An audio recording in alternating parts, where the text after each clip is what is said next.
الحمد لله نحمده ونستعينه ونستغفره ونؤمن به ونتوكل عليه ونعوذ بالله من شرور أنفسنا ومن سيئات أعمالنا من يهده الله فلا مضل له ومن يضلل فلا هادي له ونشهد أن لا إله إلا الله وحده لا شريك له ونشهد أن سيدنا وحبيبنا ومولانا محمدًا عبده ورسوله الذي أرسله بالحق بشيرًا ونذيرًا وداعيًا إلى الله بإذنه وسراجًا منيرًا. فقد قال الله تعالى في كلامه المجيد وفرقانه الحميد أعوذ بالله من الشيطان الرجيم بسم الله الرحمن الرحيم إن الله وملائكته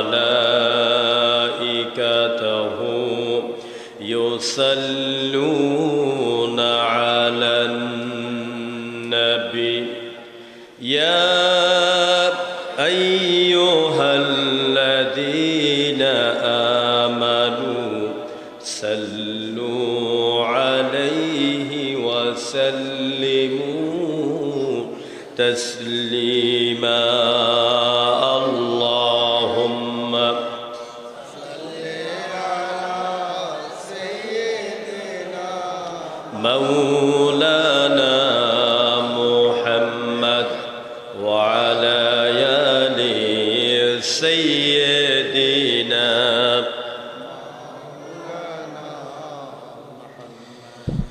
होना ये फूल तो बुलबुल का तरन्नुम भी न हो चिमने दहर में कलियों का तबस्सुम भी न हो बलागल उला बिकमालिही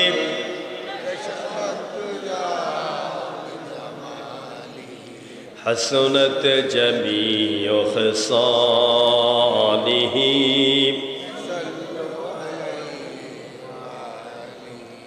आए के जाबी संगे आमार आए के जाबी संगे आमार नबीर देशे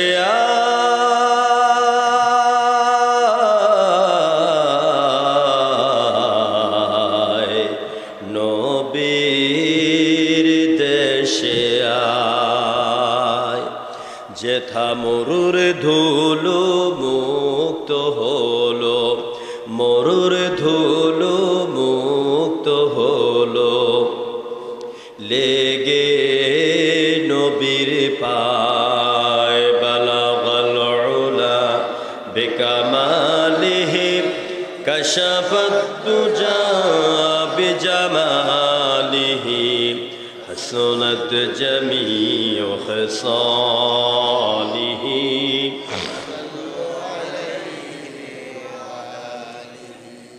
প্রিয় বন্ধুগণ আমি মনে হয় এই ময়দানে এসেছি আজ থেকে 15 বছর আগে 15-16 বছর আগে এই ময়দানে একবার এসেছিলাম তখন আমার নানা জীবিত ছিলেন কারি আব্দুল জলিল দিশাবন পূর্ব পাড়া। তো তিনি আমার এই আলোচনা বাড়ি থেকে শুনে শুনে তিনি কাঁদছিলেন আর দোয়া করছিলেন। আজকে আমি আপনাদের কাছে আসতে পেরে আমি নিজেকে ধন্য মনে করছি যে আমি আপনাদের থেকে দোয়া নেওয়ার সুযোগ আল্লাহ আমাকে করে দিয়েছেন, আলহামদুলিল্লাহ। এই মনোহরগঞ্জ উপজেলা আমার উপজেলা, আমার গ্রাম বান্দুয়াইন শহর, এই উপজেলাতে আমাকে অনেক জায়গায় কোরআনের কথা বলতে দেয় না। এই যে আমার ভাই, কি নাম জানি আপনার, মাসুদুল আলম বাচ্চু, তিনি বললেন যে আমরা অনেকে আসতে পারি নাই, এই মাদ্রাসার খেদমত করতে পারি নাই। গতকাল 14 গ্রামে এক মাহফিল ছিল, তো সেখানেও এক চেয়ারম্যান বললেন, তিনবারের চেয়ারম্যান বলছে 15 বছরে এই হাই স্কুলের জমিনে পা দিতে পারি নাই। সারা বাংলাদেশে অসংখ্য মানুষের হৃদয় কলিজা ক্ষত বিক্ষত, যাদের উপর অসহনীয় নির্যাতন, নিপীড়ন, অত্যাচার বিভিন্নভাবে করা হয়েছে। ঘরে থাকতে দেয় নাই, এলাকায় থাকতে দেয় নাই, বাড়িতে থাকতে দেয় নাই। জোরে করে ঠিক কিনা? যারা অসহায় মানুষের হৃদয়কে ক্ষতবিক্ষত করেছে, 5 আগস্টের মাধ্যমে আল্লাহ তাদের হৃদয়কে ক্ষতবিক্ষত করে দিয়েছে। আমরা সবাইকে ভালোবাসি, আমরা প্রতিশোধ চাই না, কিন্তু যেই প্রতিশোধ না নিলে আল্লাহ রাগ করবেন, সেই প্রতিশোধ নিতে হবে।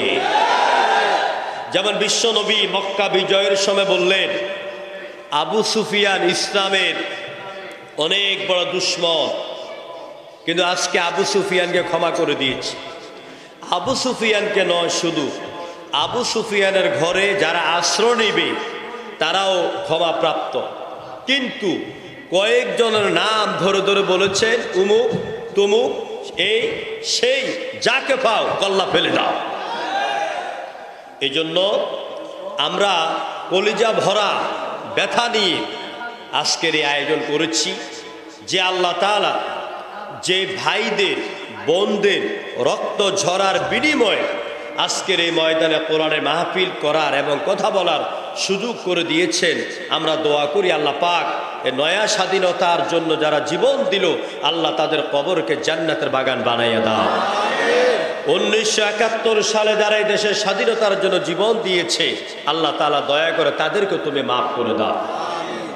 প্রিয় বন্ধুগণ, কোরআনের মাদ্রাসা নূরে মদিনা, নুরানি হাফিজিয়া, এই নামটির অনেক ব্যাখ্যা। এই নামের উপর ওয়াজ করতে গেলে 1 ঘন্টা লাগবে।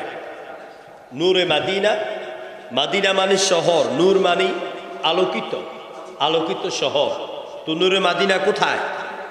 এই জমিন থেকে 4500 মাইল দূরে নূরে মদিনা, যে মদিনার জমিনে মাটিতে আমার রসুল ঘুমিয়ে আছে। সুবহানাল্লাহ।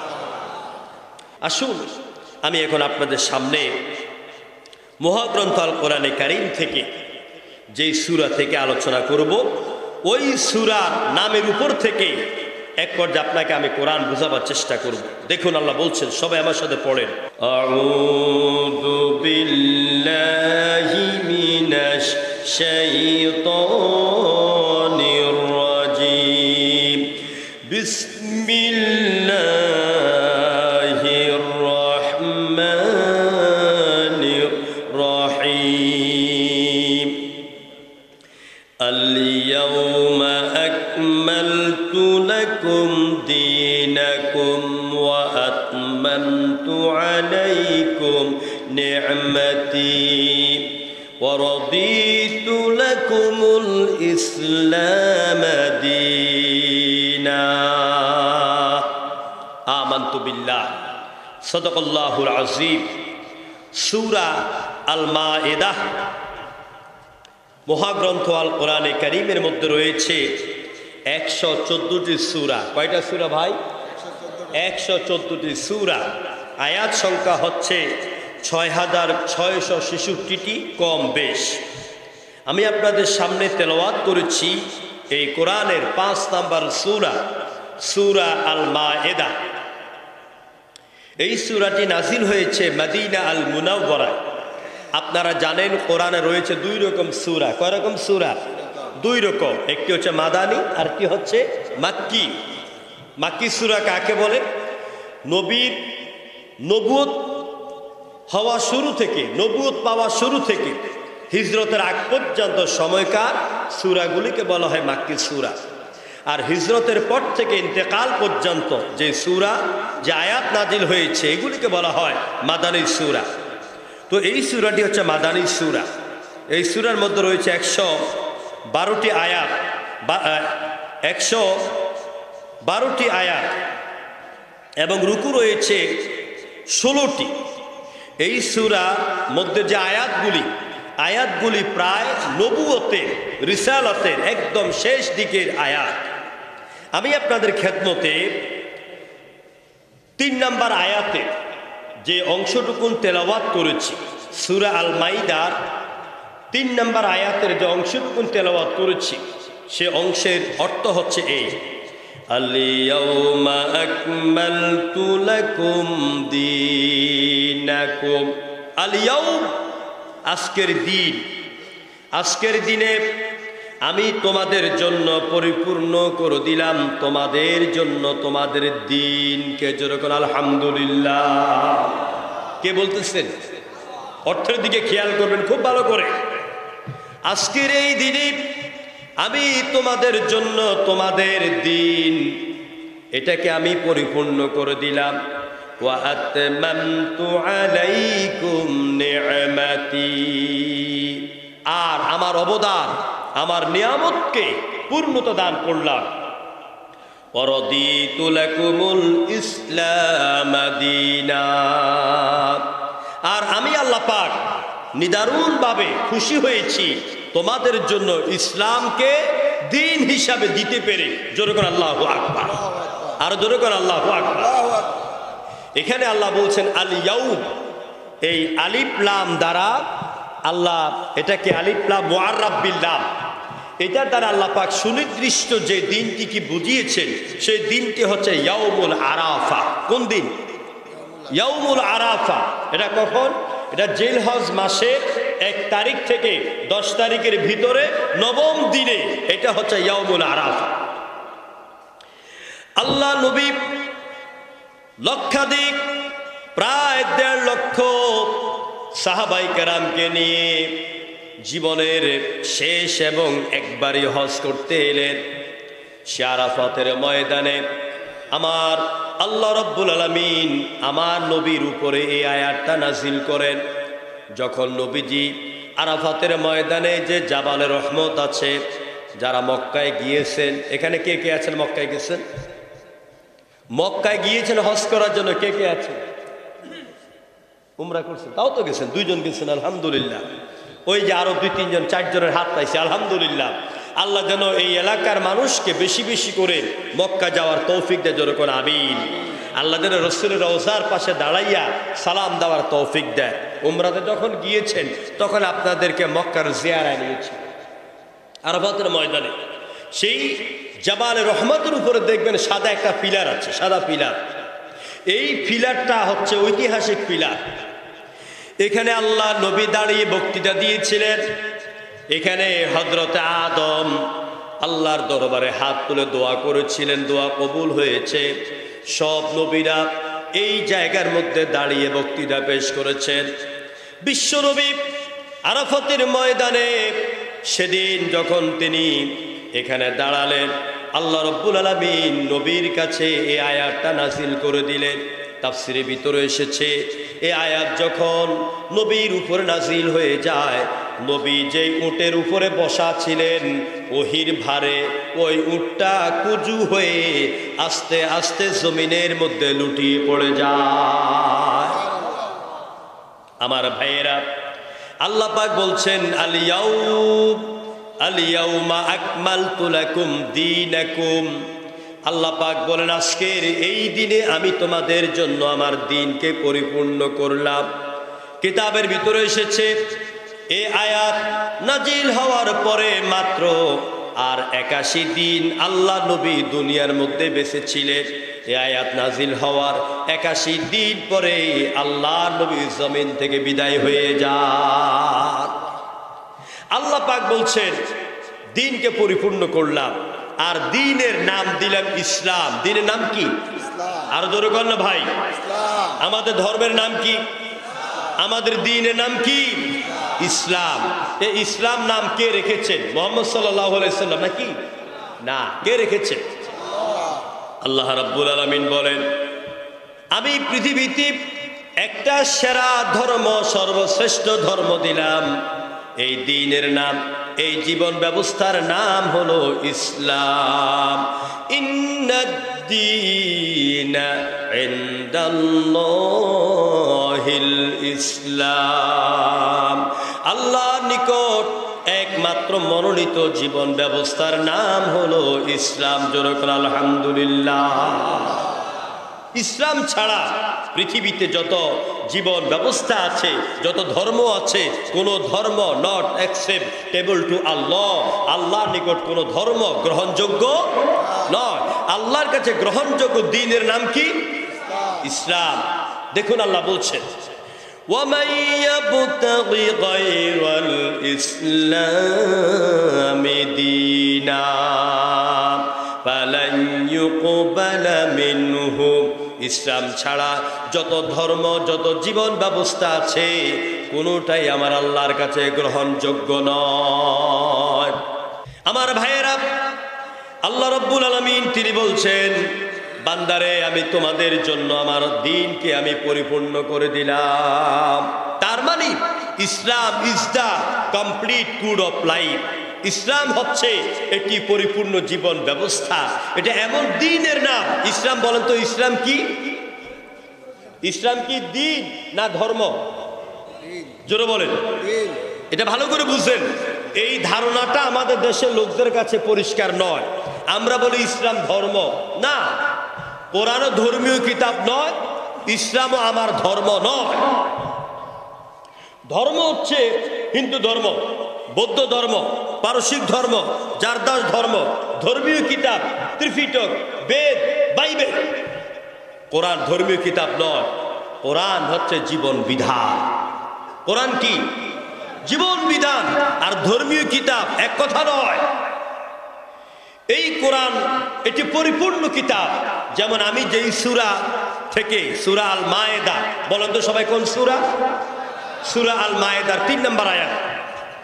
এই মায়েদা অর্থ কি জানেন আপনারা? এই মায়েদা অর্থ হচ্ছে খাবার টেবিল। মায়েদা অর্থ কি? খাবার টেবিল। আপনারা বলবেন আশ্চর্য বিষয়, এত বড় কোরআন, এটার সূরার নাম কি খাবার টেবিল? মায়েদা মানে খাবার টেবিল। এই কোরআন খুব ভালো করে বুঝেন। কোরআনের মধ্যে এই পিপলার নামে সূরা আছে, সূরা আন-নামল আছে না নাই?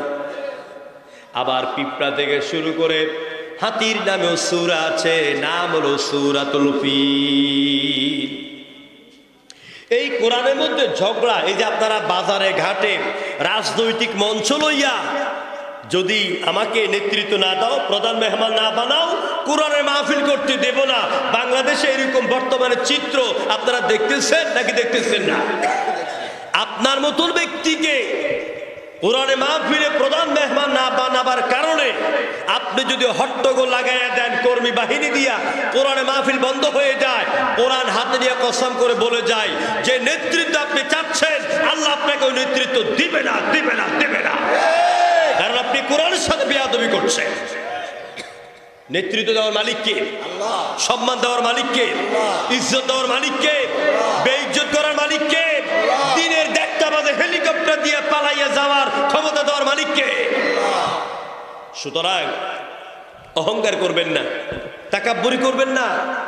আপনি মানুষের হৃদয়ে যদি ঢুকতে পারেন, লোকেরা আপনাকে টেনে চেয়ারে বসায় দিবে। আর যদি আপনি জুলুমবাজ হন, আপনি অত্যাচারী হন, আপনি সন্ত্রাসী হন, আপনি বিশৃঙ্খলাকারী হন, চাঁদাবাজ হন, আপনি যতই দলবল নিয়ে প্রধান মেহমান হতে চান, আল্লাহ আপনাকে কবুল করবে না, করবে না, করবে না।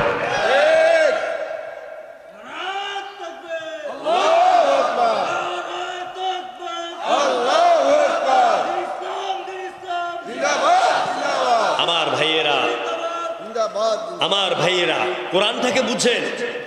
এই কোরআনের ভিতরে আল্লাহ পাক ঝগড়া নিয়ে সূরা দিলেন। সূরার নাম হলো মুজাদালা। কি নাম? মুজাদালা। এই যে দেখবেন ঢাকা পল্টনে মাঝে মাঝে সমাবেশ হয়, আবার মহাসমাবেশ হয় না? এই মহাসমাবেশ নামে কোরআনের সূরা আছে। নাম কি? সূরাতুল হাসর। নাম কি? সূরাতুল হাসর। এই কোরআনের ভিতরে গরুর নামে সূরা আছে, সূরা বাকারা। এই কোরআনের ভিতরে আমার আপনার নামে, গোটা মানুষের নামে একটা সূরা আছে। সূরার নাম কি? সূরাতুন নাস। জোরে বলেন কি নাম? সূরাতুন নাস। এই কোরআনের ভিতরে আমার মা বোনদের নামে একটা সূরা আছে, নাম হলো সূরাতুন নিসা। জোরে বলেন আল্লাহু আকবার। তার মানে কি বুঝলেন? মানুষের জীবনে যা দরকার সব কিছু কোরআনে আছে নাকি নাই? সব কোরআনে আছে। যেই কিতাবের ভিতরে মানুষের ব্যক্তি জীবন, পারিবারিক জীবন, সামাজিক জীবন, রাষ্ট্রীয় জীবন, রাজনীতি, অর্থনীতি, সব নীতি নিয়ে কথা আছে। পরকাল দুনিয়ার শান্তির কথা আছে, পরকালে মুক্তির কথা আছে। ওই কিতাবের নাম শুধু ধর্মীয় কিতাব নয়, ওইটা জীবন বিধান। আমাদের জীবন বিধানের নাম কি? আল কোরআন। সবাই বলতে হবে জীবন বিধানের নাম কি? আল কোরআন। আমার ভাইয়েরা, আমি ত্রিপিটক পড়ি, আমি বেদ পড়ি, আমি বাইবেল পড়ি। কোনো কিতাবের ভিতরেই মানুষের অর্থনীতি, সমাজনীতি, রাজনীতি, যুদ্ধনীতি, কৃষি নীতি, পররাষ্ট্রনীতি নিয়ে কথা নাই। ওই ধর্মীয় কিতাবগুলির মধ্যে আছে মিষ্টি মিষ্টি কথা, জীব হত্যা মহাপাপ, শত্রুকে ক্ষমা করে দিও, এরকম কিছু নীতি কথা আছে। কিন্তু মানুষের বাস্তব জীবন নিয়ে তেমন কোনো কথা নাই। ওইগুলি ধর্মীয় কিতাব। আর মানুষের দুনিয়া এবং পরকাল নিয়া যেই কিতাবে গ্যারান্টিযুক্ত কথা, ওইটাকে বলা হয় জীবন বিধান। জোরে করে আল্লাহু আকবার। আমার বন্ধুগণ, আল্লাহ রাব্বুল আলামিন তিনি বলছেন, আমি যে দিন দিলাম, ইন্নাদ-দীনা ইনদাল্লাহিল ইসলাম, আল ইয়াউমা আকমালতু লাকুম দীনাকুম। এবারে আসুন, ওই দিন কাকে বলে? দিন অর্থ কি? দিন অর্থ, দিন মানে রাতের পরে সকাল হয় যে দিন আসে, এই দিন সেই দিন নয়। এই দিনের অর্থ ভালো করে বুঝেন। এই দিনের এক অর্থ হলো প্রতিদান। দিন অর্থ কি? যেরকম প্রতিদান, অর্থাৎ আমি আপনি পৃথিবীর জমিনে যা কিছু করেছি তার রেজাল্ট যেই দিন আল্লাহ পাক দিবেন, ওই দিনকে বলা হয় প্রতিদান দিবস। তার মানে হাসরের দিন। দিনের এক অর্থ হচ্ছে প্রতিদান দিবস, প্রতিফল দিবস। দিনের আরেক অর্থ হচ্ছে আনুগত্য করা। দিনের আরেক অর্থ কি? আনুগত্য করা, ইতাআত করা। দিনের আরেক অর্থ হচ্ছে আইন, রাষ্ট্র, সমাজ ব্যবস্থা। দিনের আরেক অর্থ হচ্ছে জীবন ব্যবস্থা। আমরা যে অর্থগুলি জানলাম, এটাই হলো আমার ইসলাম, এটার নামে হলো আমাদের আদ-দ্বীন। আর আমরা যারা এখানে এসেছি, আমরা সবাই সেই দ্বীনের অনুসারী। আমাদের দ্বীনের নাম, আমাদের জীবন ব্যবস্থার নাম, প্রচলিত অর্থে আমাদের ধর্মের নাম ইসলাম। জোরে বলেন কি নাম? ইসলাম। আমার ভাইয়েরা, আল্লাহ রাব্বুল আলামিন কোরআনে কারীমের ভিতরে আমাদেরকে দ্বীন সম্পর্কে বোঝাচ্ছেন। দ্বীন মানে জীবন ব্যবস্থা। আফা গায়রা দীনিল্লাহি ইয়াবগুনা ওয়া লাহু আসলামা মান ফিস সামাওয়াতি ওয়াল আরদ। আল্লাহ পাক বলেন, আকাশে আর জমিনে যা কিছু আছে সবাই আনুগত্য করে, ইচ্ছায় হোক অনিচ্ছায় হোক। জোরে বলেন কার? ওই যে আকাশে আমি আপনি যে সূর্য দেখতে পাই, এই সূর্য আনুগত্য করে কার? কথা বলেন কার? আল্লাহ। চন্দ্র আনুগত্য করে কার? এই যে রাত, রাত হুকুম মানে কার? দিন হুকুম মানে কার?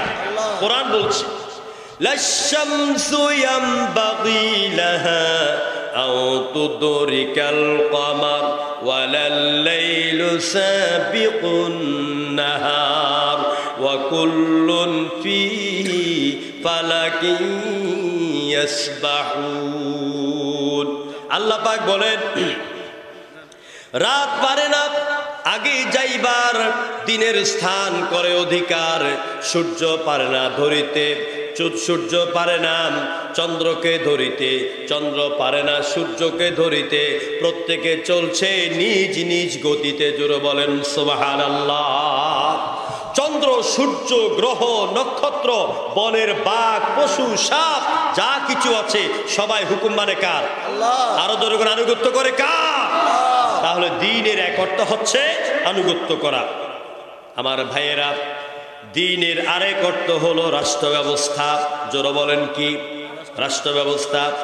আল্লাহ রাব্বুল আলামিন হযরতে মূসা আলাইহিস সালাতু ওয়াস সালামকে বললেন, ইযহাব ইলা ফিরআউনা ইন্নাহু তাগা। ও মূসা, যাও তুমি ফেরাউনের কাছে গিয়া আমার দ্বীনে দাওয়াত দাও। আমি যে একজন ইলা আছি, আমি যে রব আছি, আমার এই দাওয়াতটা ফেরাউনের কাছে দাও। এখন মূসা বলতেছে, আল্লাহ তাআলা, আমি একা একা যেতে আমার ভয় লাগে, তো কি করতে হবে? মানে মূসাও চাচ্ছেন তার লগের ভাই হারুনকেও আল্লাহ পাক নবুয়ত দান করুক। যেরকম সুবহানাল্লাহ। এই জন্য আল্লাহ পাক বলছেন এবার, ইযহাবা ইলা ফিরআউনা ইন্নাহু তাগা। ও মূসা, তুমি আর তোমার ভাই হারুন, আমি অনুমতি দিয়া দিলাম, দুজনে যাইয়া ফেরাউনকে বলো, লা ইলাহা ইল্লাল্লাহ, আল্লাহ ছাড়া কোনো ইলাহা নাই। লা ইলাহা ইল্লাল্লাহ, এই দাওয়াতটা দাও। যখন হযরতে মূসা এই দাওয়াত দিলেন ফেরাউনের কাছে যাইয়া, ফেরাউন বলতেছে, মূসা, আমি ছাড়া কি তোমাদের অন্য কোনো রব আছে নাকি? আপনারা যারা এখানে আলেম ওলামা আছেন, আপনারা সবাই জানেন পৃথিবীতে নমরুদ, ফেরাউন যারাই এসেছিল, আবু জাহেল, কেউ কিন্তু নিজেকে আল্লাহ বলে দাবি করে নাই। কেউ বলে নাই যে আমাকে আল্লাহ বলো, বরং বলেছে আনা রব্বুকুমুল আ'লা, আমি তোমাদের রব। রব মানে কি জানেন? জানেন না? রব মানে প্রতিপালক, রব মানে আইনদাতা, রব মানে জীবনদাতা, রব মানে আশ্রয়দাতা, রব মানে বিধানদাতা, রব মানে সামঞ্জস্য দানকারী, রব মানে পথ দেখানেওয়ালা, রব মানে সার্বভৌমত্বের মালিক। এই জন্য যুগে যুগে যত ডিক্টেটর, যত সন্ত্রাসী, যত মানুষের উপর অত্যাচারকারী বাদশা এসেছে, তারাই বলেছে এই ক্ষমতা আমার, এই চেয়ার আমার, এই দেশ আমার, 41 সাল পর্যন্ত থাকবো, কেউ নামাইতে পারবি না। ফেরাউন তার জাতিকে বলেছিল, আনা রব্বুকুমুল আ'লা, আমি সবচেয়ে বড় খোদা, আমি বড় আইনদাতা, আমি জীবনদাতা, আমার আইন মানতে হবে, এটা আমার আসন, এটা আমার সিংহাসন, এটা আমার রাজত্ব। এই জন্য ফেরাউন তার বাড়িতে মিশরে তৎকালীন সেই আপনার 3-4 বছর, 1000 বছর আগে, ফেরাউন তার প্রাসাদে চারদিকে আম গাছ, লাউ গাছ, বেগুন গাছ, আঙ্গুর গাছ, ফুল, হাঁসের চাষ, মুরগির চাষ সব করা শুরু করে দিয়েছে। মনে করেছে এটা বাপদাদার আসল, বাপদাদার জায়গা, বাপদাদার ক্ষমতা, এখান থেকে আমাকে কেউ নামাইতে পারবে না। যেমন করে আমরাও বাংলাদেশের এই বঙ্গভবনেও আমরা দেখছি আম গাছ, আপেল গাছ, হাঁস, মুরগি, কবুতরে ভরা। মনে করছে এটা আমার বাপদাদার বাড়ি, এখান থেকে আমি আর যাওয়া লাগবে না। ওই ফেরাউনের রুসুম অনুসরণ করে গাছ টাছ লাগাইয়া নিজের বাড়ি বানাইয়া নিছে। কথা কয় না কা, ঠিক কিনা বলে? আমার ভাইরা, ফেরাউনের চরিত্র ছিল এইটা। তো এখন ফেরাউনের দরবারে যখন মূসা যায়া বলছে লা ইলাহা ইল্লাল্লাহ, আল্লাহ ছাড়া ইলাহা নাই, দেখুন ফেরাউন কি করলো। আল্লাহ রাব্বুল আলামিন কোরআনে কারীমের ভিতরে বলেন, ফালাম্মা জাআহুম বিল হাক্কি মিন ইনদিনা, যখন আমার নবী মূসা এবং হারুন আমার পক্ষ থেকে হকের দাওয়াত নিয়ে ফেরাউনের কাছে গেল। হক কোনটা? হক হচ্ছে তাওহীদ। হক কোনটা? হক হচ্ছে তাওহীদ, হক হচ্ছে রিসালাত, হক হচ্ছে আখিরাত, হক হচ্ছে কিয়ামত, হক হচ্ছে নবুয়ত, হক হচ্ছে কোরআন, হক হচ্ছে ইসলাম, হক হচ্ছে আমার দ্বীন। এই হকের দাওয়াত দিয়া যখন মূসা আর ফেরাউন দুইজনে গেল ফেরাউনের কাছে, মূসা এবং হারুন দুজনে ফেরাউনের কাছে যখন হকের দাওয়াত নিয়ে গেল, তখন ফেরাউনে আইন রচনা করলো, সাথে সাথে আইন রচনা করেছে। আমরাও বিগত দিনে দেখেছি, নিজের ইচ্ছা মতে ট্রাইব্যুনাল বানাইছে, নিজের ইচ্ছা মতে আইন তৈরি করেছে, নিজের ইচ্ছা মতে নিজের হাতে বাবার খুনিকে নিজের হাতে জবে করেছে। ফেরাউন নিজে যে কোনো সময় আইন তৈরি করতে পারে। দেখেন কি আইন তৈরি করেছে। قالوا اقتلوا أبناء الذين آمنوا معه واستحيوا نساءهم। আল্লাহ পাক বলেন, ফেরাউন আইন রচনা করলো, মূসার বংশের মধ্যে যেসব সন্তানেরা জন্মগ্রহণ করেছে আর যারা মূসার উপর ঈমান এনেছে, ঈমানদারগুলিকে ধরো আর তাদের সন্তানগুলিকেও ধরো, ধরে ধরে জবাই করো, ধরে ধরে হত্যা করো। কারণ মূসা সে আমার রাষ্ট্র ব্যবস্থাকে ধ্বংস করে দিতে চায়, আমার ক্ষমতার মস্তক থেকে আমাকে নামাই দিতে চায়। তাই মূসার সাথে যারা ঈমান এনেছে ওদেরকে হত্যা করো, আর মূসার পরিবারে মূসার দল বলে যেসব সন্তান জন্ম নেয় এই ছেলে সন্তানগুলিকে হত্যা করো, আর মেয়েগুলিকে জীবিত রাখো, যাতে করে মেয়েগুলি বড় হইলে মেয়েদের সাথে আমরা ফষ্টি নষ্টি করতে পারি। এটা কার চরিত্র? জোরগর ফেরাউনের চরিত্র।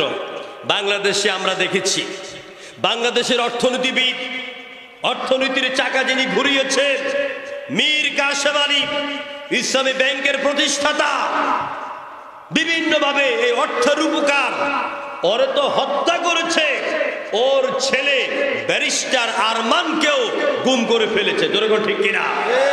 আমার মসজিদের পাশে হলো ব্যারিস্টার আরমানের বাসা।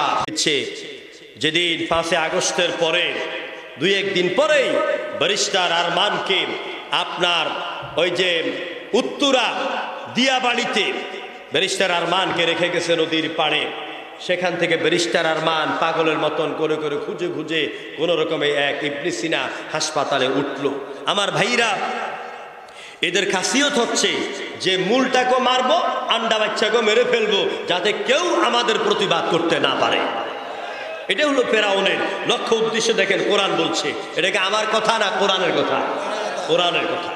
এবারে আসো, হযরত মূসা যখন দ্বীনের দাওয়াত দিলেন, আল্লাহর দ্বীনের দাওয়াত দিলেন, ইলার দাওয়াত দিলেন, লা ইলাহা ইল্লাল্লাহ, আল্লাহ ছাড়া কোনো মাবুদ নাই, আল্লাহ ছাড়া কোনো ইলাহা নাই, আল্লাহ ছাড়া কোনো আইনদাতা নাই, জীবনদাতা নাই, মরণদাতা নাই, সার্বভৌমত্বের মালিক কেউ নাই, আল্লাহ ছাড়া কারো আইন মানি না, কারো হুকুম মানি না। যখন তিনি এ দাওয়াত দিলেন, এবার ফেরাউন বলতেছেন, وقال فرعون ذروني أقتل موسى وليدع ربه إني أخاف أن يبدل دينكم أو أن يظهر في الأرض الفساد।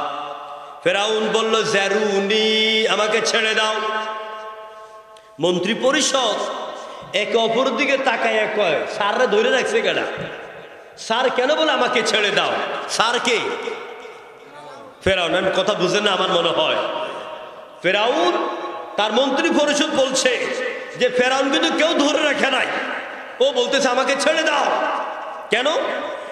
আকুতুল মূসা ওয়ালিয়াদউ রাব্বা, যদি মূসা আমাকে বাদ দিয়া অন্য কোন রবের কথা বলে, অন্য কোন আইনদাতার কথা বলে, অন্য কোন জীবনদাতার কথা বলে, আমি মূসাকে ধরবো আর মূসাকে হত্যা করব। এই আয়াত থেকে শিক্ষা নেন, ফেরাউনের গোষ্ঠী একটাই কথা, জেলে ঢুকাও আর ফাঁসি দাও, হত্যা করো। জোরে করে ঠিক কিনা? এটা হচ্ছে ফেরাউনের গোষ্ঠীর চরিত্র। এরা সবসময় জেলের ভয় দেখায়, এরা ফাঁসি দেওয়ার ভয় দেখায়, এরা মামলার ভয় দেখায়। এই কথা কোরআন বলছে, আমি না। আমার ভাইরা, লোকেরা বলে, ও আমাদের রাষ্ট্রপতি, হে আমাদের খোদা, ফেরাউনকে বলতেছে, ও আমাদের খোদা, জোরে কর নাউযুবিল্লাহ, কেন আপনি মূসাকে হত্যা করতে চান?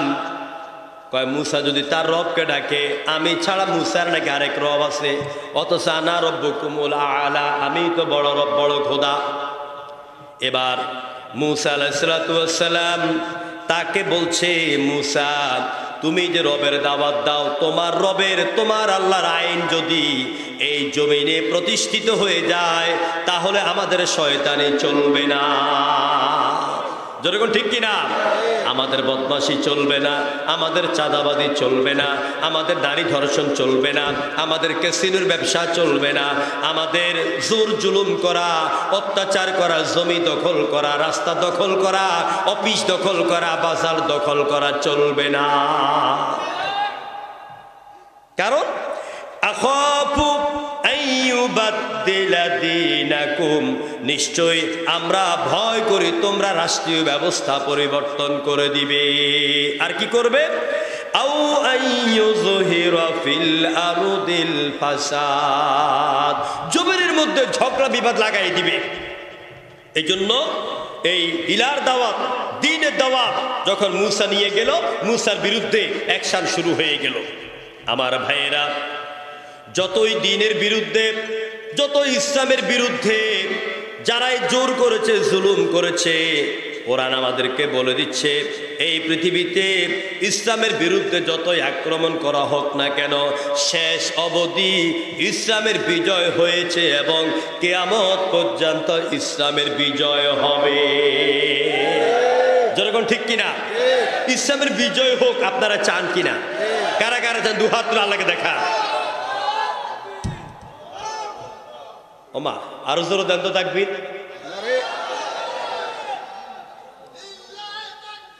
আল্লাহু আকবার, আল্লাহু আকবার, জিন্দাবাদ জিন্দাবাদ। মনোহরগঞ্জের মানুষ এই এত বছর না তাকবীর দিতে ভয় পাইছি আমরা। যেরকম ঠিক কিনা?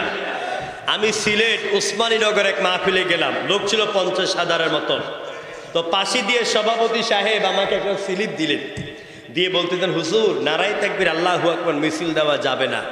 তা আমি কাগজটা দেখে বললাম, এটা কে দিয়েছেন? সভাপতি লেখা আছে। সভাপতি কে? বলে যে আমি। আমি বললাম, আপনার তো সুন্দর টুপি আছে, দাঁড়ি আছে, কপালে দাগ দেখা যায়, হাতে তসবিহ আছে কিনা? কয় বকরে আছে, তসবিহ আছে। তা আপনি তাকবীর দিতে নিষেধ করছেন কারে খুশি করার জন্য? শয়তানকে? আপনি তাকবীর দিতে নিষেধ করছেন কেন? যে ব্যক্তি জমিনে তাকবীর দিতে নিষেধ করে, ও তো মুমিন নয়, ও তো মুসলমান নয়, ও তো মুনাফিক। জনগণ ঠিক কিনা? তাকবীর দেওয়া ফরজ। আজকে ভালো করে জেনে নেন, তাকবীর দেওয়া কি? আরো জোরে বলতে হবে, ফাকাব্বিরুহু তাকবীরা। কোরআনের আয়াত, আল্লাহ বলছেন জমিন আমার, তাকবীর হবে কার নামে? কার নামে? আপনার বাবার নামে, আপনার নেতার নামে তাকবীর দিলে দোষ হয় না। আল্লাহর নামে যদি তাকবীর দিলে দোষ হয়, বুঝতে হবে আপনি মুমিন নামের মুনাফিক। প্রিয় বন্ধুগণ, সুতরাং এই তাকবীর দিতে ভয় করা যাবে না। তাকবীর দিতে ভয় করবেন? একটা জোরে সোরে তাকবীর দেন। আমি বলছি, আপনারা আমার সাথে বলেন, নারায়ে তাকবীর।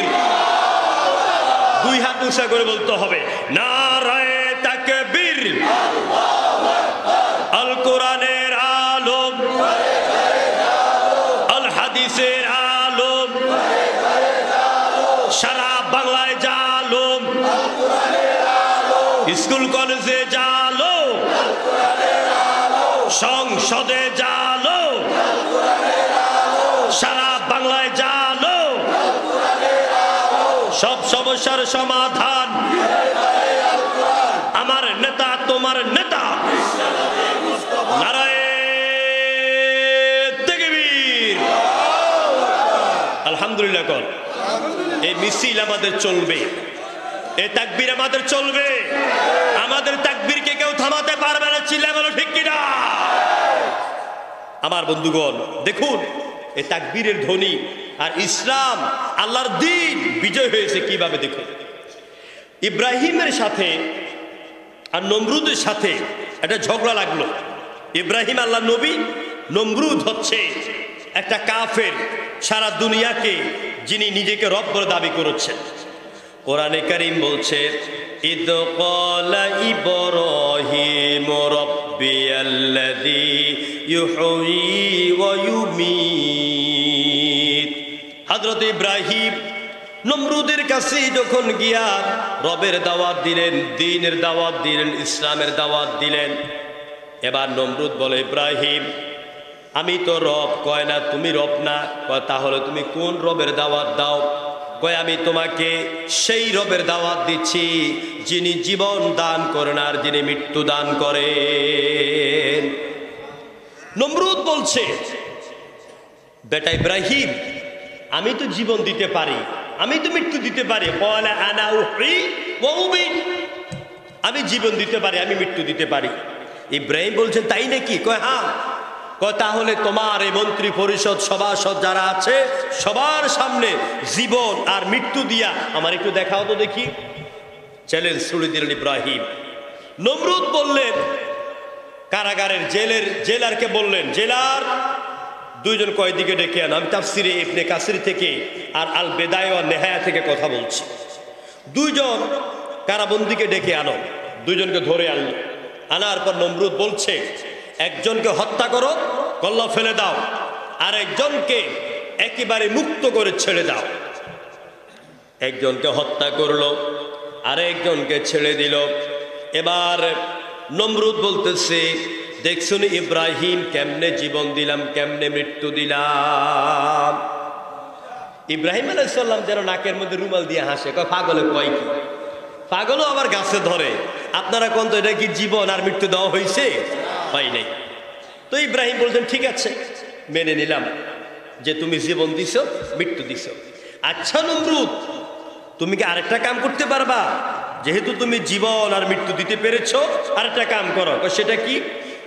ক্বালা ইব্রাহিম ওয়া ইন্নাল্লাহা ইয়াতি বিশ-শামসি মিনাল মাশরিকি ফাআতি বিহা মিনাল মাগরিব। ও নমরুদ আমি তোমাকে যেই রবের উপর ঈমান আনার জন্য আর রবের দাওয়াত জীবন ব্যবস্থা ইসলামকে মেনে নেওয়ার জন্য তোমাকে দাওয়াত দিচ্ছি, আমার ওই রব, আমার ওই আল্লাহ দুনিয়া সৃষ্টির শুরু থেকে এই পর্যন্ত প্রতিদিন পূর্ব দিগন্তে সূর্য উঠান আর পশ্চিম দিগন্তে অদৃশ্য হয়ে যায়। তুমি যদি পারো 1 মিনিটের জন্য আজকের সূর্যটাকে তুমি পশ্চিম দিগন্তে উঠাইয়া দেখাও। এই কথা বলার পরে ফাবুহিতাল্লাযী কাফার, কাফেরের মাথা, নমরুদের মাথা হাজার হাজার লোকের সামনে নিচু হয়ে গেল। চিল্লাই করে আল্লাহু আকবার।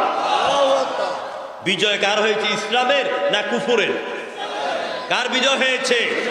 ইসলামের বিজয় হয়েছে। সুতরাং বাংলাদেশের বর্তমান প্রেক্ষাপটের চিত্র দেখে এই কথা বিশ্বাস করুন, এই ঈমান রাখুন, আগামী দিনের বাংলাদেশের 56,000 বর্গ মাইলের জমিন হবে আল্লাহর কোরআনের জমিন। চিল্লাই করে ঠিক কিনা? এই দেশে ইসলাম কায়েম হবে, এই দেশে কোরআন দিয়া দেশ চলবে, এতে কোনো সন্দেহ নাই, সন্দেহ নাই, সন্দেহ নাই। কারণ আমরা যারা কোরআন নিয়ে কথা বলি, আমরা আবেগের ঠেলায় কথা বলি না, আমরা মানুষকে শব্দ দেখাই না, আমরা বাস্তব কথা বলি। এর উজ্জ্বল প্রমাণ হচ্ছে আল্লামা সাঈদী বলেছেন যারা ইসলামের উপরে, কোরআনের উপরে অত্যাচার করে, নির্যাতন করে, ওই সব শাসকেরা এমন ভাবে পালাবে ইন্দুরের গর্ত পাবে না। তার কথা ঠিক হয়েছে না বেঠিক হয়েছে? আমি জাবিরি বলে গেলাম আমাদের রক্তের দরিয়ার উপরে এই বাংলাদেশে আল্লাহর কোরআনের রাজ আজ না হয় কাল কলেমার পতাকা উড়বেই উড়বে। চিল্লায় বলেন ঠিক কিনা? ইনশাআল্লাহ বলেন, ইনশাআল্লাহ বলেন, ইনশাআল্লাহ। প্রিয় ভাইরা ধৈর্য ধরতে হবে, ঈমান মজবুত করতে হবে, কাফেরের মোকাবেলায় নিজেকে শক্ত ঈমানদার হিসাবে দাঁড় করাতে হবে। সুতরাং ইসলামের বিজয় হবে। আল্লাহ পাক, আমি আলোচনা বেশি লম্বা করব না, আল্লাহ পাক তার বিশ্ব নবীকে এই পৃথিবীতে কেন পাঠালেন? কোরআন বলছে, হুয়াল্লাযী আরসালা রাসূলাহু বিল হুদা ওয়া দীনিল হক লিইয়ুযহিরাহু আলাদ-দীনি কুল্লি ওয়া কাফা বিল্লাহি শাহীদা। আল্লাহ পাক বলে, নবী গো, এই পৃথিবীর বুকে আমি আপনাকে পাঠালাম এই জন্য যাতে করে আপনি লিউসিরাহু আলাদ-দীনি কুল্লি, আই লিউসিরাহু আলাল আদিয়ান, লিউসিরাহু আলাল আদিয়ান, যাতে করে আপনি মানুষের তৈরি করা সমস্ত মতবাদের উপর আল্লাহর জমিনে আল্লাহর দ্বীনকে আপনি বিজয় করে দিতে পারেন। আমার ভাইরা, এখন আমি আপনি যদি পূর্ণভাবে আল্লাহর দ্বীনের অনুসারী হই, পূর্ণভাবে আল্লাহর দ্বীনের দাবি কি? ঈমানের দাবি কি? যিনি ঈমানদার, যিনি নিজেকে মুসলমান বলে দাবি করেন, আল্লাহর ওয়াস্তে কেউ রাগ করবেন না। আমি বলবো, আপনি মানবেন কি মানবেন না সেটা আপনার বিষয়।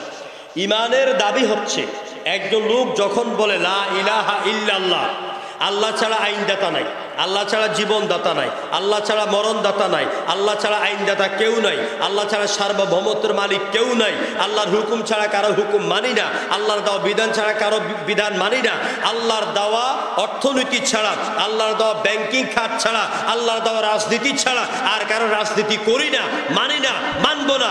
এই ঈমান যারা অটুটভাবে সাক্ষী দিবেন তারা হচ্ছেন প্রকৃত ঈমানদার। যেরকম ঠিক কিনা?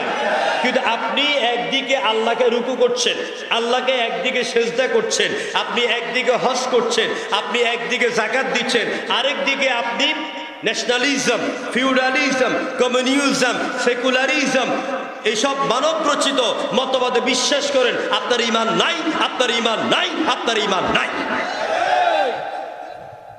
কোন ঈমানদার মানুষের তৈরি করা মতবাদ দিয়া তার জীবন, তার রাষ্ট্র, তার অর্থনীতি, তার রাজনীতি চালাবার হুকুম, চালাবার এখতিয়ার আল্লাহ ঈমানদারকে দেন নাই। এটা নাম হচ্ছে দ্বীন, এটা নাম হচ্ছে ইসলাম। এখন আপনি যখন আল্লাহর উপর ঈমান আনবেন, আল্লাহকে এক বলে জানবেন, একটু গরম চা দিয়ে, আল্লাহকে এক বলে আপনি জানবেন, তখন দেখবেন আপনার উপর নির্যাতন আসবে।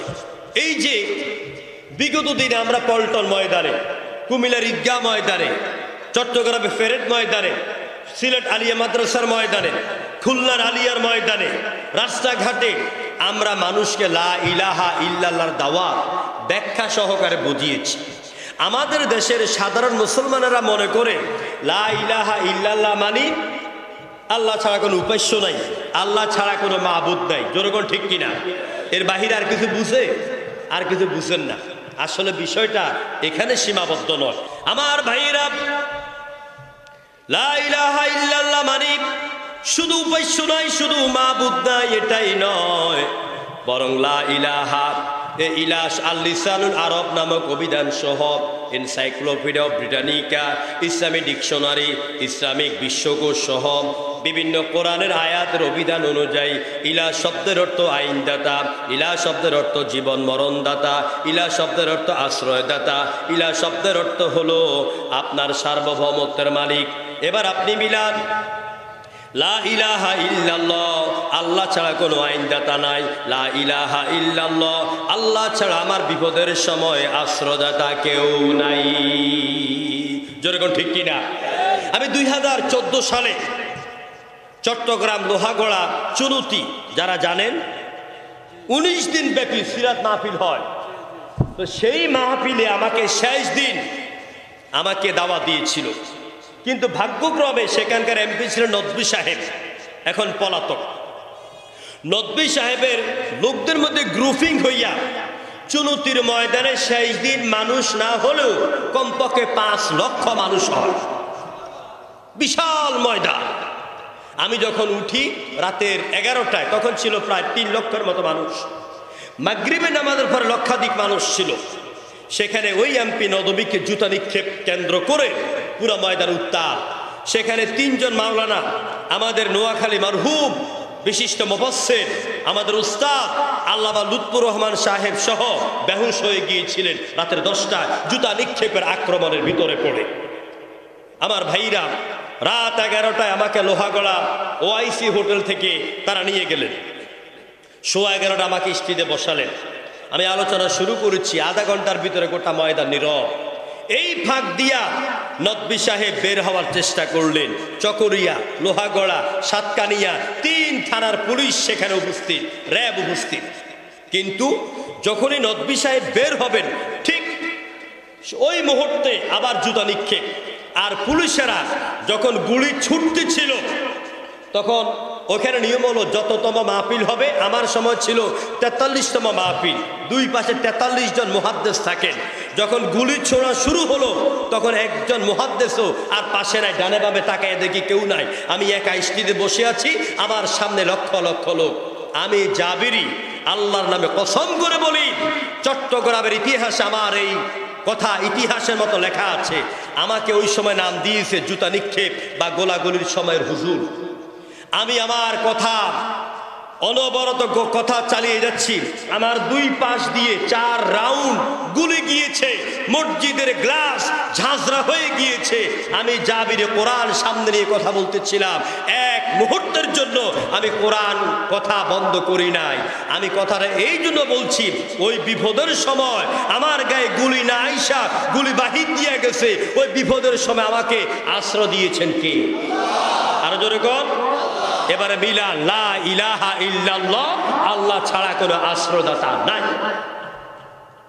আল্লাহ যদি আপনার রিজিক বন্ধ করে দেন, তাম পৃথিবীতে আপনি কোনো রিজিক দাতা পাবেন? আবার আপনার রিজিক আছে, আপনি হাজার চেষ্টা করলেও আমার রিজিক আপনি বন্ধ করতে পারবেন না। এই জন্য লা ইলাহা ইল্লাল্লাহ, আল্লাহ ছাড়া রিজিক দাতা নাই, আল্লাহ ছাড়া আশ্রয়দাতা নাই। জীবন অনেক সময় বলে যে প্রেসিডেন্টের কাছে জীবন ভিক্ষা চাও। আমি বলি ঈদুল ফিতরের দিন যখন সকালবেলা এক ভিক্ষুক আরেক ভিক্ষুক 2 জনে মিল্লা যখন ফেতরার টাকা তোলে, এক ভিক্ষুক আরেক ভিক্ষুকের কাছে যায় যদি ফেতরার টাকা চায়, তারে ফেতরা দিবে না থাপ্পড় দিবে? তাহলে যেই প্রেসিডেন্টের কাছে আমাকে জীবন ভিক্ষা চাইতে বলো, ও যেমন আল্লাহর দরবারে ভিক্ষুক, আমি আল্লাহর দরবারে ভিক্ষুক। মানুষ মানুষকে কখনো জীবন ভিক্ষা দিতে পারে না। তাহলে লা ইলাহা ইল্লাল্লাহ, আল্লাহ ছাড়া জীবন দেওয়ার মরণ দেওয়ার মালিক কেউ নয়। এই লা ইলাহা বুঝতে হবে। বাংলাদেশের সংসদ ভবনে আপনি যাবেন, লম্বা পাঞ্জাবি গায়ে দিয়া, মাথায় পাগড়ি দিয়া, হাতে তসবির দানা নিয়া, আপনি যেই দরজা দিয়া প্রধানমন্ত্রী প্রবেশ করবেন, আপনি ওই দরজা দিয়ে দাঁড়ায় দাঁড়ায় পড়ছেন লা ইলাহা ইল্লাল্লাহ, লা ইলাহা ইল্লাল্লাহ, লা ইলাহা ইল্লাল্লাহ। প্রধানমন্ত্রী তার পিএসকে বলবেন, এটা বড় আল্লাহওয়ালা মানুষ, দরবেশ মানুষ, আল্লাহর ওলি মানুষ, ওরে 5000 টাকা দিয়ে ভিক্ষা দিয়ে বিদায় করে দাও। সামনে দরজাতে গেল আরেকটা ভিক্ষুক, মাথার মধ্যে টুপি নাই, মুখের মধ্যে খোঁচা খোঁচা দাড়ি, হাফ শার্ট পরা, পায়ের ছোট গিরার উপরে প্যান্ট পরা। এই লোকটা আরবিতে লা ইলাহা ইল্লাল্লাহ জিকির করে না, এটা বাংলাতে জিকির করে। লা ইলাহা ইল্লাল্লাহর অর্থ পড়ে আল্লাহ ছাড়া কারো আইন মানি না, কারো হুকুম মানি না, কারো শাসন মানি না। আল্লাহ ছাড়া জীবন দেওয়ার মালিক কেউ নাই, মরণ দেওয়ার মালিক কেউ নাই। এবার আপনারা বলেন, মাননীয় প্রধানমন্ত্রী তিনি এই ভিক্ষুকের জিকির শুনে ওর পিএসকে 5000 টাকা দিতে বলবে, নাকি বলবে ওরে ধরো আর লাল করে ঢুকা? জোরে ঠিক কিনা? কালেমা একটা, বুঝাবুঝি 2 রকম। আমার দেশের এক শ্রেণীর আলেমেরা, পীর সাহেবেরা কালেমার দাওয়াত দেন। ওদেরকে বিগত 15 বছরে সরোয়ার্দী উদ্যানে প্রোগ্রাম করার অনুমতি দিয়েছে, কিন্তু আমাদেরকে গ্রামগঞ্জে ছোট্ট মাহফিল অনুমতি দিত না। তার মানে বোঝা গেছে কালেমা একটা, আমরা কালেমার 2 ভাগ করি না, কিন্তু আপনারা আমল করেন 2 রকম ভাবে। আপনারা যে কালেমার দাওয়াত দেন, এতে আপনাদের পিরালিগিরি, আপনাদের মন্ত্রিত্ব, আপনাদের এলাকার হুজুরগিরি, আপনাদের টাকা পয়সার সব ঠিক থাকে। আর আমরা কালেমার দাওয়াত দেওয়ার কারণে আমাদেরকে ফাঁসির রশিদে ঝুলতে হয়েছে। বুঝাবুঝির বিষয়। ফেরাউন নমরুদ যখন বুঝলো যে কালেমার দাওয়াত দিচ্ছে, এটা তো সেই কালিমা যেই কালেমা আমার মস্তককে ধ্বংস করে দিচ্ছে। আপনি যদি বুঝে শুনে এই কালেমাটা পড়েন, তাহলে হাবিবে নাজ্জারের মতো আপনাকে মৃত্যুর জন্য অপেক্ষা করতে হবে। হাবিবে নাজ্জার শহরের উপকণ্ঠ থেকে শুনলেন কিছু লোক দাওয়াত দিচ্ছে, লা ইলাহা ইল্লাল্লাহ, আল্লাহ ছাড়া কোনো ইলাহা নাই। তিনি এই কালেমা পড়ে যখন তিনি তার গ্রামের মধ্যে গেলেন, যাওয়ার পর তার লোকদেরকে দাওয়াত দিচ্ছেন, ও আমার গ্রামের লোকেরা, ও আমার এলাকার লোকেরা, বলো আল্লাহ ছাড়া কোনো উপাস্য নাই, আল্লাহ ছাড়া কোনো মাবুদ নাই, আল্লাহ ছাড়া কোনো জীবনদাতা নাই, মরণদাতা নাই। এই কালেমার দাওয়াত যখন তিনি দিতে লাগলেন, এবার দেখা গেল তার এলাকার লোকেরা সবাই মিলে তার উপরে অত্যাচার করা শুরু করলো। তার নামটা থানার মধ্যে তালিকার মধ্যে দিয়ে দিল। জনগণ ঠিক কিনা? তার উপরে অত্যাচার করলো, এমন অত্যাচারে মাত্রা বাড়ায় দিল, তার হাত বাঁধলো, তার পা বাঁধলো, এবার তাকে পিটানো শুরু করে দিল। এক পর্যায়ে যখন মৃত্যুর দুয়ারে চলে যাচ্ছে, ওই অবস্থায় তিনি বলছেন, আমানতু বিরাব্বিকুম ফাসমাউন কিলা দুখুলিল জান্নাহ ক্বালা ইয়া লাইতা কওমি ইয়ালামুন বিমা গফারা লি রব্বি ওয়াজআলানি মিনাল মুকরামিন। তাকে যখন হত্যা করা হচ্ছে, লাঠি দিয়া পিটাইয়া পিটাইয়া যখন তাকে হত্যা করা হচ্ছে, মরে যাবেন, দম চলে যাবে, এমন সময় হাবিবে নাজ্জার বলছেন, আমার এলাকার লোকেরা, ও মন্ত্রী পরিষদ, রাজা পরিষদ, শুনে নাও যে আল্লাহর উপরে ঈমান আনার কারণে আমাকে হত্যা করেছো, আমি আরো একবার ওই আল্লাহর কালেমার সাক্ষ্য দিয়ে দিলাম, লা ইলাহা ইল্লাল্লাহ। আল্লাহর উপরে হাসি মুখে ঈমান নিয়ে যখন তিনি মৃত্যুর দুয়ারে চলে গেলেন, কয়েকদিন পরে তিনি তার এলাকার রাজাকে, মন্ত্রী পরিষদকে, এলাকার নেতাদেরকে স্বপ্নে দেখাচ্ছেন, ও আমার এলাকার লোকেরা, ও নেতা কর্মীরা, আল্লাহর উপরে ঈমান আনার কারণে, আল্লাহর আইনের কথা বলার কারণে তোমরা আমাকে হত্যা করেছো। তোমরা জানো নাকি আমাকে হত্যা করার পরে, কবর দেওয়ার পরে আমার আরশের মালিক আমার আল্লাহ বলেছেন, কিলা দুখুলিল জান্নাহ। ও আমার প্রিয় বান্দা, আমি আল্লাহর আইনের কথা বলার কারণে, আমি আল্লাহর তৌহিদের দাওয়াত দেওয়ার কারণে, আমি আল্লাহকে বিশ্বাস করার কারণে তোমাকে এইভাবে মরতে হলো। আজ আমি আল্লাহ পাক তোমাকে অর্ডার করছি, আমার জান্নাতুল ফেরদাউসে তুমি প্রবেশ করো। আমার ভাইয়েরা, শুধু তাই নয়, তিনি স্বপ্নে দেখাচ্ছেন আল্লাহ আমাকে জান্নাতুল ফেরদাউসে ঢোকার অনুমতি দিয়া বললেন, বিমা গফারা লি রব্বি ওয়াজআলানি মিনাল মুকরামিন। আমার আল্লাহ পাক বলেন, হাবিবে নাজ্জার বলছে, ও আমার এলাকার লোকেরা, আমার আল্লাহ পাক শুধু আমাকে ঈমান আনার কারণে, ঈমানি দাওয়াতি কাজ করার কারণে, ইসলামী দাওয়াতি কাজ করার কারণে, ইসলামী আন্দোলনের কাজ করার কারণে শুধু জান্নাতে দেন নাই, আমার জীবনের সব গুনাহ মাফ করে দিয়ে জান্নাতের উচ্চ মাকামে আমাকে সম্মানিত করেছে। হযরত আসিয়া কি ফেরাউন যখন বলল আমাকে রব মানব, আসিয়া বলছে, স্বামী গো, তুমি আমার প্রাণের স্বামী, আই লাভ ইউ, অনেক ভালোবাসি আমি তোমাকে, আমার জীবন যৌবন সব আমি তোমার জন্য দিয়ে দিলাম, আরো দেব।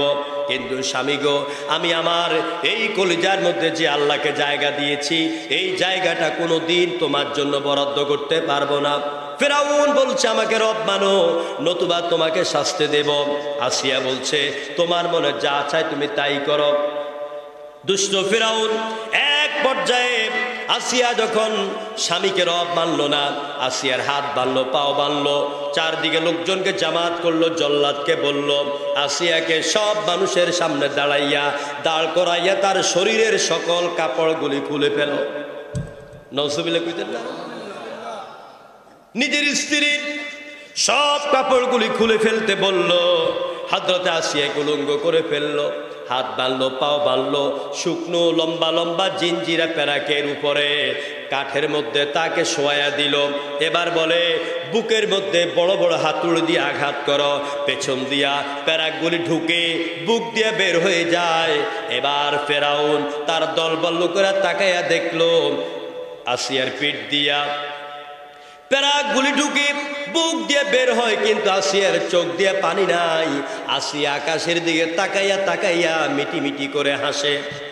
আল্লাহ রাব্বুল আলামিন আসিয়ার দিকে তাকিয়ে আছেন, আর আসিয়া বলছে আমার রব, এই জালিম ফেরাউনের কবল থেকে আমাকে মুক্তি দাও, আর তোমার আরশে আজিমে আমার জন্য জান্নাতে একটা ঘর বানাইয়া দাও। সাথে সাথে আল্লাহ পাক বললেন জিব্রাইল, আমার আসিয়ার সামনে জান্নাতুল ফেরদাউসকে হাতের তালুতে নিয়ে ধরো। আসিয়া জান্নাতের দিকে তাকাইয়া হাসতে হাসতে আল্লাহর জান্নাতে চলে গেলেন। আল্লাহু আকবার। আমার ভাইরা, এই জন্য আমরা বাংলাদেশের জমিনেও দেখেছি, আপনাদেরকে বুঝাবার জন্য বলি, নাম নেওয়াটা ভালো মনে করি না, তাও নিচ্ছি। সারা দুনিয়াতে একটা আলেমের তালিকা হয়েছিল, সেই সারা দুনিয়ার আলেমদের তালিকার মধ্যে 38 নম্বর যার নামের তালিকা ছিল, তিনি হচ্ছেন আল্লামা মতিউর রহমান নিজামী। মতিউর রহমান নিজামী কি যখন ফাঁসির কাছে নেবে, সর্বশেষ যখন ছেলে দেখা করতে গেল, বাবা ছেলেকে বলে, ও আমার আব্বু, বলো তো আমি জান্নাতে যেতে চাই, কোন পোশাকটা আমি পরে যাব? তুমি যখন ছোট্ট পায়ের গিরার উপরে উঁচা করে পায়জামা পরো, সাদা পায়জামা, আর যখন সাদা পাঞ্জাবি পরো তোমাকে অনেক সুন্দর লাগে। বাবা আমি চাই এই দবদবে কাপড় পরে তুমি আল্লাহর জান্নাতে চলে যাও। আমার বন্ধুগণ, সুতরাং যারা মোমেন এরা কখনো দুনিয়ার জালিমের জুলুমকে তারা ভয় পায় না। যেরকম ঠিক কিনা? আমি শুধু শেষ পর্যায়ে আপনাদেরকে বলতে চাই, জমিন কার? সবাই বলেন। আকাশ কার? চন্দ্র কার? সূর্য কার? আমি আপনি কার? সুতরাং যে আল্লাহর হুকুমে খাওয়া দাওয়া করি, যে আল্লাহর দেওয়া আলো বাতাস গ্রহণ করি, যে আল্লাহর দেওয়া নিয়ামত প্রতিনিয়ত ভোগ করি, যে আল্লাহ পাকের রহমের উপর আমরা বেঁচে আছি, ওই আল্লাহ ছাড়া অন্য কারো আইন দিয়া এই সমাজের মধ্যে শান্তি প্রতিষ্ঠা হতে পারে না। এ কথার সাথে আপনারা একমত? একমত। আল্লাহর আইন দিয়ে সমাজ চলুক, দেশ চলুক, কোরআন দিয়ে চলুক, আপনারা চান কিনা? এই দেশ থেকে সন্ত্রাস, চাঁদাবাজি, চুরি এগুলি বন্ধ হয়ে যাক, আপনারা চান কিনা? মা বোনেরা তাদের ইজ্জত, তাদের সম্পদ এগুলি ফিরে পাক, আপনারা চান কিনা? যৌতুক প্রথা এই সমাজ থেকে দূর হোক, আপনারা চান কিনা? যদি চান, হকের পক্ষে থাকতে হবে। যেরকম ঠিক কিনা? মনে রাখবেন, যখনই হক আসে তখনই বাতিল আসে, যখনই বাতিল এসেছে তখন হক এসেছে। চিল্লাই কোন ঠিক কিনা? দেখুন, যখন বাতিল এসেছে, বাতিলের নাম ছিল নমরুদ। জোরে বলেন কি নাম? নমরুদ। যখন নমরুদ বাতিল এসেছে তখন আল্লাহ পাক হক পাঠাইছেন হযরত ইব্রাহিমকে। আল্লাহু আকবার। যখন বাতিল এসেছে ফেরাউন, তখন হক করে আল্লাহ পাঠালেন হযরত মূসাকে। যখন আবু জাহেল বাতিলি শক্তি মাথা ছাড়া দিয়ে উঠল, তখন আল্লাহ পাক হক বানাইয়া মুহাম্মদ রাসূলুল্লাহকে নবুয়ত দিয়ে পাঠিয়ে দিলেন। যখন মুসাইলামাতুল কাজ্জাব মিথ্যা নবুয়তের দাবিদার এই বাতিল আসলো, তখন আল্লাহ পাক হযরত আবু বকরকে হক বানাইয়া পাঠালেন। যখন এই সমাজে, এই পৃথিবীতে হাজ্জাজ ইবনে ইউসুফ মানুষের তৈরি করা মতবাদ দিয়া বাতিলি আইন চালু করার চেষ্টা করলো, তখন আল্লাহ পাক আব্দুল্লাহ ইবনে জুবাইরকে হক বানায় পাঠিয়ে দিলেন। যখন খলিফা মানসুর বাতিলি রাষ্ট্রশক্তি কায়েম করার চিন্তা করলো, তখন ইমাম আজম আবু হানিফাকে আল্লাহ হক বানায় পাঠিয়ে দিলেন। যখন এই জমিনে খলিফা মুতাসিম বিল্লাহ মানুষের তৈরি করা মতবাদ চালু করতেছিলেন, তখন ইমাম আহমদ ইবনে হাম্বলকে আল্লাহ হক বানায় পাঠিয়ে দিলেন। যখন এই জমিনে মাজার পূজা, বেদাত, তারপরে কুফুরি, আওয়ামী লীগের মতন অত্যাচার শুরু হয়ে গেল, আল্লামা সাঈদীকে হক বানাইয়া এই দুনিয়াতে আল্লাহ পাঠিয়ে দিলেন। আসুন হকের পক্ষে থাকি। আল ইয়াউমা আকমালতু লাকুম দীনাকুম। আল্লাহ বলছেন এই হক এই ইসলাম, এই দিনকে আমি জমিনে পরিপূর্ণ করে দিলাম। ইসলাম আছে, ইসলাম থাকবে। এই ইসলামকে প্রতিষ্ঠা করার জন্য বর্তমানে আবার ওমরের উত্তরসূরি হওয়ার দরকার আছে নাকি নাই? এত আসতে কইলেন। আল্লাহ বলছে নবী আসবে না, কিন্তু ওমর যে আসবে না এই কথা কি আল্লাহ বলেছেন? কথা কনা বলেছেন। প্রভু তুমি বলেছ রাসূল দেবে না, ঠিক কিনা? প্রভু তুমি বলেছ রাসূল দেবে না, বলনি দেবে না ওমর, বলনি দেবে না হামজা তারিক খালিদ বিজয়ী সমর। প্রভু তুমি বলেছ রাসূল দেবে না। সুতরাং আমরা আল্লাহকে বলবো, আল্লাহ পাক তুমি এই দেশের হিন্দু, খ্রিস্টান, বৌদ্ধ সকল দলের, সকল ধর্মের, সকল মতের মানুষকে নিরাপদে বসবাসের জন্য, এই জমিনকে পরিবর্তন করার জন্য ওমরের উত্তরসূরিদেরকে ইমানি হিম্মত দান করে দাও বলে আমিন। আল্লাহ পাক আমাদেরকে ইসলামের সাথে জড়িত থাকার, ইসলামকে বিজয়ী করার আন্দোলনে শরীক হওয়ার তৌফিক দান করুন। যেই কোরআনের মাদ্রাসার ময়দানে আমরা বসে এত সুন্দর মাহফিল করার সুযোগ পেয়েছি, আল্লাহ পাক যেন এই মাদ্রাসাকে আল্লাহ কবুল করে আমরা বলে আমিন।